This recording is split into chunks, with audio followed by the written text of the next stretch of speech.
हे guys WhatsApp Baahubali trick में आप सबका बहुत बहुत स्वागत है। गाइस आज हम पढ़ने वाले हैं श्वसन की प्रक्रिया, ठीक है, जो कि 3 चरणों में पूर्ण होती है। पहला है श्वासोच्छ्वास या ब्रीदिंग, दूसरा गैसों का आदान प्रदान और तीसरा है गैसों का परिवहन। तो सबसे पहले आपको समझाता हूँ कि श्वासोच्छ्वास होता क्या है। देखिए, हम वायुमंडल से सांस लेते हैं तो मुख्य रूप से ऑक्सीजन को ग्रहण करते हैं, ठीक है। ऑक्सीजन को हमने ग्रहण किया और फिर हम क्या छोड़ते हैं, कार्बन डाइऑक्साइड छोड़ते हैं। तो यही क्या है, यही प्रोसेस जो है श्वासोच्छ्वास कहलाती है, ब्रीदिंग। सांस लेना और सांस छोड़ना क्या है, श्वासोच्छ्वास या ब्रीदिंग। दूसरा स्टेप हो जाएगा गैसों का आदान प्रदान, हम डिटेल में पढ़ेंगे। दूसरा स्टेप क्या होगा, गैसों का आदान प्रदान। कैसे गैसों का आदान प्रदान, मतलब हमने वायुमंडल से क्या लिया, ऑक्सीजन लिया। ऑक्सीजन को हमने पहुंचाया कहाँ, फेफड़े में, और फेफड़े के कौन से हिस्से में, कुपिका या एल्वेलाई में, फुग्गा जिसको मैंने बोला था वहीं तक पहुंचाया हमने। अब उस एल्वेलाई के आसपास बहुत सारी खून की नली है, तो उस खून की नली को में क्या किया जाता है, उस ऑक्सीजन को पहुंचा दिया जाता है, मतलब ट्रांसफ़र कर दिया जाता है। तो इस तरीके से ये हो गया गैसों का आदान प्रदान। अब तीसरा हो जाएगा गैसों का परिवहन। अब खून की नली में ऑक्सीजन तो मिल गया, अब उसको कहाँ तक पहुँचाया जाएगा, उसको पहुँचाया जाएगा ऊतक में या टिश्यू में। अब टिश्यू में क्या है, टिश्यू में ग्लूकोज है, तो ग्लूकोज को ऑक्सीजन जो है वो तोड़ेगा, ग्लूकोज को ऑक्सीजन तोड़ेगा या क्या होगा, जलाएगा, दहन होगा। तो उससे क्या होगा, कार्बन डाइऑक्साइड बनेगा, ठीक है। क्या बनेगा, कार्बन डाइऑक्साइड। अब इस कार्बन डाइऑक्साइड को फिर किस में मिलाया जाएगा, जो खून की नली गई है वहाँ मिलाया जाएगा, ठीक। उसके बाद उस कार्बन डाइऑक्साइड को फिर कहाँ लाया जाएगा, कुपिका के पास लाया जाएगा, कुपिका के पास, और कुपिका में फिर उसको ट्रांसफ़र कर दिया जाएगा। और कुपिका में ट्रांसफ़र हो जाएगा, उसके बाद उसको फिर वायुमंडल में हम सांस छोड़ने की क्रिया जिसको बोलते हैं उसके माध्यम से बाहर निकाल दिया जाएगा, ठीक है। तो एक मोटा मोटी तौर पर श्वसन की प्रक्रिया क्या है, हमने सांस अंदर लिया, मतलब ऑक्सीजन अंदर लिया, ऑक्सीजन को हमने कुपिका में पहुंचाया, कुपिका से हमने खून की नली में पहुंचाया, खून की नली के माध्यम से वो कोशिका में चला गया, कोशिका में जो है ऊतक में चला गया, और ऊतक में क्या है, ग्लूकोज है, ग्लूकोज को उसने तोड़ा, तोड़ने के बाद कार्बन डाइऑक्साइड बना, कार्बन डाइऑक्साइड को फिर खून की नली में मिलाया गया, उस खून की नली के माध्यम से कार्बन डाइऑक्साइड पहुंच गया फिर वापस कुपिका में, और फिर हमने सांस छोड़ने के माध्यम से उसको कार्बन डाइऑक्साइड को वायुमंडल में छोड़ दिया, ठीक है। तो यही क्या है, यही श्वसन की प्रक्रिया है। तो ये तो हो गया है एक लाइन में। अब इसको हम स्टेप बाय स्टेप समझेंगे, ठीक है। तो सबसे पहले हम समझ लेते हैं श्वासोच्छ्वास, है ना। तो चलिए समझते हैं। समझने से पहले चैनल को सब्सक्राइब कर लीजिए, ठीक है, टेलीग्राम से भी जुड़ जाइए। तो आइए, अच्छा हाँ, तो हम ब्रीदिंग समझने से पहले क्या करेंगे, जो हमने पिछला लेक्चर पढ़ा था श्वसन तंत्र, रेस्पिरेटरी सिस्टम, ठीक है, तो उससे संबंधित क्वेश्चन आंसर जो एसीएफ 2016 में पूछा है उसको सॉल्व कर लेते हैं, ठीक है। तो चलिए, मनुष्य के श्वसन तंत्र में वायु ग्रहण मार्ग है, ठीक है। तो वायु ग्रहण मार्ग को हमें बताना है, ऑप्शन दिया है ABCDE, ठीक है। तो देखिए, मैंने, अगर आपने वो वीडियो देखा है रेस्पिरेटरी सिस्टम वाला, तो ये क्वेश्चन आपसे आसानी से बन जाएगा। तो और वो इमेज जो मैंने समझाया था उसको आपने समझ लिया होगा। तो आइए चलिए सॉल्व करते हैं ना। तो देखिए, हम सांस कहाँ से लेते हैं, नाक से, तो नॉस्ट्रिल स्टार्ट कीजिए, उसके बाद आ जाइए नेजल पैसेज, फिर कहाँ आएंगे, फेरिंग्स में, फिर कहाँ आएंगे, लेरिंग्स में, उसके बाद ट्रैकिया में। ट्रैकिया जो है 2 भागों में विभाजित हो जाती है जिसको बोलते हैं ब्रोंकाई, और ब्रोंकाई सीधा कहाँ चला जाता है, वो लंग्स या फेफड़े के अंदर चला जाता है। तो ये हो गया हमारा क्रम, nostril, nasal passage, pharynx, larynx, trachea और ब्रोंकाई, फिर लंग्स, ठीक है। और लंग्स के अंदर में वो ब्रोंकियोल्स, एल्वियोलाई इसमें विभाजित हो जाता है, ठीक है। अगर इसी क्रम में कोई ऑप्शन है तो वही हमारा होगा आंसर, ठीक है। तो सबसे पहले स्टार्ट करते हैं, ऑप्शन ए में देखते हैं। तो ये है लेरिंग्स, उसके बाद आता है फेरिंग्स।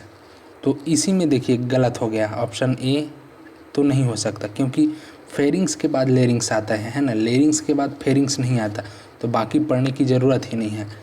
तो ये ए आंसर तो नहीं होगा। दूसरा आ जाइए फेरिंग्स, हाँ ये ठीक है फेरिंग्स। फेरिंग्स के बाद आता है ट्रेकिया, ये भी ठीक है। ट्रेकिया के बाद आता है ब्रोंकाई, ये भी ठीक है। अब ब्रोंकाई के बाद बोलता है लेरिंग्स, नहीं ये गलत हो गया। ब्रोंकाई के बाद सीधा लंग्स आएगा, ठीक है।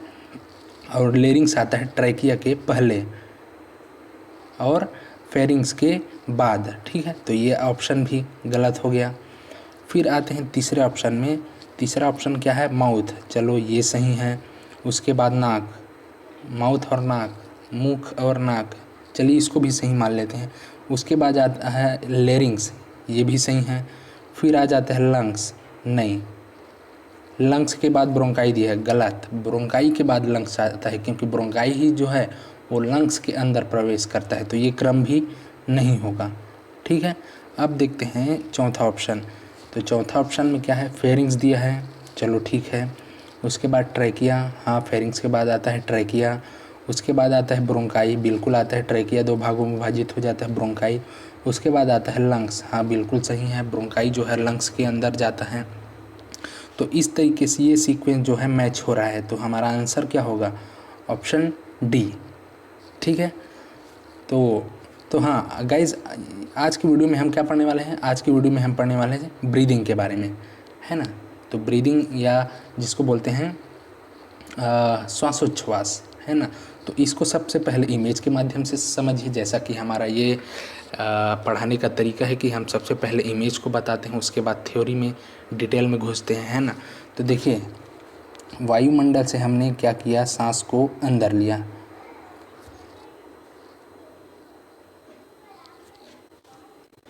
जो है या श्वासोच्छ्वास की क्रिया है वो दो प्रकार की होती है। एक तो होता है निःश्वसन और दूसरा होता है निःश्वसन। तो निःश्वसन को बोलते हैं इंस्पायरेशन और निःश्वसन को बोलते हैं एक्सपायरेशन, ठीक है। तो निःश्वसन या इंस्पायरेशन में क्या होता है, जो वायुमंडल का ऑक्सीजन है या वायु है उसको हम शरीर फेफड़े के अंदर लेते हैं, और निःश्वसन में क्या होता है, जो फेफड़े में वायु है उसको हम या कार्बन डाइऑक्साइड है उसको हम वायुमंडल में मिलाते हैं। तो ये आखिर होता कैसे है, ये होता कैसे है, इसी को हमें समझना है। तो देखिए ये जो रेड कलर में दिख रहा है उसको क्या बोलते हैं, डायफ्राम। और यहाँ पर जो है, यहाँ पर पूरे ये वाले हिस्से में क्या पाया जाता है, एक्सटर्नल इंटरकोस्टल मसल, मतलब बाह्य अंतरापरशुक पेशी, ठीक है, बाह्य इंटरकास्टल मसल। तो क्या होता है, जब डायफ्राम में कॉन्ट्रैक्शन होता है, एक्सटर्नल इंटरकोस्टल मसल में कॉन्ट्रैक्शन होता है, तो क्या होता है, ये ऐसे संकुचित हो जाता है, मतलब कॉन्ट्रैक्शन हो जाता है, तो ये इधर खिसक जाता है और जो मसल है वो ऊपर चला जाता है। आप जब भी सांस लेते हैं तो आपका सीना जो है वो फूल जाता है, क्यों फूल जाता है, क्योंकि ये ऊपर उठ जाता है और ये नीचे चला जाता है डायफ्राम। तो डायफ्राम नीचे चला गया, बाह्य इंटरकोस्टल मसल या एक्सटर्नल इंटरकोस्टल मसल जो है वो भी ऊपर चला गया। मतलब क्या हो गया, लंग्स का जो आयतन है वो क्या हो गया, बढ़ गया। और आयतन बढ़ गया उसका मतलब जो है अंदर का प्रेशर क्या होगा, अंदर का प्रेशर कम होगा। और अंदर का प्रेशर कम होगा तो आसानी से जो वायुमंडल का ऑक्सीजन है या हवा है वो फेफड़े के अंदर जाएगा, ठीक है। इतना क्लियर हुआ। अब उसी प्रकार इंस्पायरेशन देखते, सॉरी एक्सपायरेशन देखते हैं, मतलब निःश्वसन। निःश्वसन मतलब फेफड़े से वायु को बाहर निकालना, वातावरण में छोड़ना, ठीक है। तो इसमें होता ये है कि डायफ्राम जो है शिथिल हो जाता है, रिलैक्स हो जाता है, रिलैक्स हो जाता है मतलब पुनः अपनी अवस्था में आ जाता है, सामान्य अवस्था में, ठीक। तो ये पहुंच गया। और उसके बाद एक्सटर्नल इंटरकोस्टल मसल जो है वो नीचे की ओर आ जाता है, नीचे की ओर, ये भी अंदर की ओर जा रहा है, ये नीचे की ओर जा रहा है। मतलब क्या हुआ, मतलब ये हुआ कि लंग्स का जो आयतन है, वॉल्यूम है, वो क्या हो गया, कम हो गया।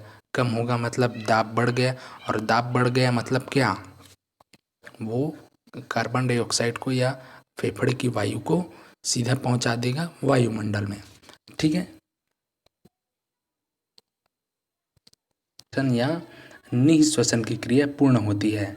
तो इंस्पायरेशन में क्या पढ़ा, अंदर जो है वायु को हम अंदर ग्रहण करते हैं, एक्सपायरेशन में क्या पढ़ा, फेफड़े की वायु को बाहर निकालते हैं। ठीक है, तो आइए अब पढ़ते हैं इन जो डिटेल है उसको। तो देखिए श्वासोच्छ्वास जो है या ब्रीदिंग वो दो प्रकार का होता है, एक निश्वसन या इंस्पायरेशन और दूसरा निःश्वसन या एक्सपायरेशन। ठीक है, तो निश्वसन में क्या होता है, वायु फेफड़े के अंदर ली जाती है और वायु में सामान्यतः हम ऑक्सीजन लेते हैं। हम सांस अंदर ले रहे हैं मतलब क्या ले रहे हैं, हम सामान्यतः ऑक्सीजन ले रहे हैं। तो हम ये ऑक्सीजन या वायु हमारे फेफड़े में कैसे जाएगा, जब वातावरण का जो दाब है या वायुमंडल का दाब है वो ज़्यादा रहेगा और फेफड़े का दाब जो है वो कम रहेगा, तभी तो ज़्यादा से कम की ओर क्या होता है, प्रवाह होता है। तो इस तरीके से अगर वायुमंडल का दाब ज़्यादा रहेगा, फेफड़े का दाब कम रहेगा, तो वायुमंडल से ऑक्सीजन या हवा जो है, वायु जो है फेफड़े में चला जाएगा, मतलब सांस हम अंदर लेंगे। तो ये होता कैसे, ये होता ऐसे है कि बाह्य इंटरकॉस्टल पेशी या एक्सटर्नल इंटरकॉस्टल मसल और डायफ्राम में क्या होता है, संकुचन। मैंने बताया संकुचन होता है तो ये फैल जाता है, आयतन बढ़ जाता है ना। और आयतन बढ़ेगा तो दाब का क्या होगा, कम होगा, कम होगा तो फिर हवा आसानी से अंदर जाएगा। उसी तरह निःश्वसन में आते हैं तो वायु या फेफड़े के बाहर वायु को करना, बाहर नहीं करना क्या है, निःश्वसन है, और वायु में सामान्यतः कार्बन डाइऑक्साइड को। ठीक है, जब फेफड़े का दाब जो है ज़्यादा हो जाता है, वायुमंडल के दाब कम हो जाता है, तो वो ज़्यादा से कम की ओर प्रवाह होता है। तो इस तरीके से जो कार्बन डाइऑक्साइड है वो कहाँ निकल जाता है, वो वायुमंडल में निकल जाता है। कैसे निकलता है, तो बाह्य इंटरकॉस्टल मसल और डायफ्राम में शीतलन से, शीतलन होगा तो क्या होगा, वॉल्यूम जो है या आयतन जो है लंग्स का वो छोटा हो जाएगा, और लंग्स छोटा हो जाएगा मतलब दाब बढ़ेगा, दाब बढ़ेगा तो कार्बन डाइऑक्साइड को बाहर कर दिया जाएगा। ठीक है, तो इस तरीके से ब्रीदिंग या श्वासोच्छ्वास हमने पढ़ा। गाइस आज का वीडियो इतना ही है, वीडियो मैं छोटा बनाता हूँ, मेरी मजबूरी है। ठीक है, और छोटे छोटे भाग में डिवाइड करके पढ़ते हैं ना, अच्छे से समझ में आएगा। तो ठीक है, इतना ही है, मिलते हैं अगली प्रक्रिया में। अगली प्रक्रिया होगा हमारा गैसों का आदान प्रदान। ठीक है, थैंक यू।